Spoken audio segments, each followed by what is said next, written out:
نوبت میرسه به 120 ثانیه با ایمیل های شما عزیزان. ممنونیم از دوستان عزیز کریم مرادی، حمزه آذرک، ABC و علی آزاد به خاطر مطالب جالبی که برامون فرستادین. مجید ساعتی مطلب در مورد نمایش انتخابات رژیم آخوندی به دستمون رسید. فریبرز عزیز ممنون بابت تصاویر افشاگرانه در مورد دجالگری آخوندها.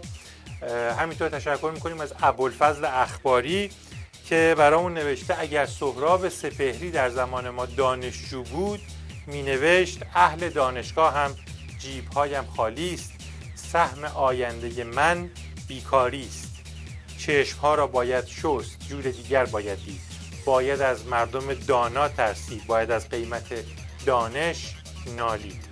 شیروز سیفی خیلی ممنون از نکات طنز جالبی که در مورد بوی بدی که از نظام به مشام میرسد نوشتی که اشاره به فاز پایانی رژیم آخوندی داشت. علی کرمانشاه طنز نامه به سابکار انگلیسی خیلی جالب بود، دست درد نکنه. مطلب جالبی از دوست عزیزمون بهنام به دستمون رسیده که البته مفصل، من ناچارم قسمت کوتاهی از اون رو که در واقع توصیفی هست از وضعیت حاکمیت آخوندها خدمتون بخونم.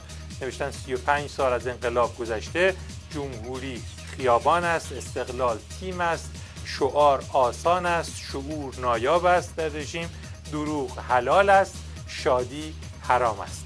ناصر احمدی نکته طنزی در مورد رابطه احمدی نژاد و خامنه‌ای و شباهت این رابطه به رابطه تام و جری فرستاده. محسن از زنجان هم تقریبا همین مضمون رو با شعر برامون فرستاده. نوشته ازماز 4 سو به دام است، قمسوری زرت این نظام است، هرچند که هر دو گرگه هارند، انتر جری و خامنه تام است.